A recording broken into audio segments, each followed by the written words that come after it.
For today's video, nandito tayo ngayon kung saan namamahay ang pinaka-authentic na rice noodles ng Chowlong at kung saan nagsimula ang paborito nating lahat, ang pork buto-buto sabaw beef stew o mas kilala natin sa tawag na pork SBS. Yes po, sa mga hindi nakakaalam dyan, sa kanila po nagmula ang SBS flavor, walang iba kundi sa Bonas Chowlong. Sino ba naman hindi nakakilala sa Bonas, diba? Since 2000, nagsislay na sila, be. Ang Bonas Chowlong nga ay may dalawang branch, isa dun sa San Manuel at isa dito sa Manalo. Since itong Manalo branch nga nila ang mas malapit sa amin, dito na kami umatake.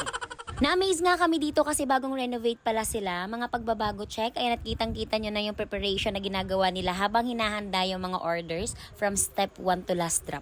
Char. Tama ba yun? Wala nga pinipiling weather ang pagkain na to. Pansin nyo, mapatag-init o tag-ulan man yan, be. Bumabagay talaga siya. Ayan nga, at dumating na yung mga orders namin. Puro SBS yan kasi wala lang. Gaya-gaya na lang. Pero ako since then, yan na talaga yung in-order ko. Kahit itanong nyo pa sa lahat ng nakainan ko. Hoy, ba't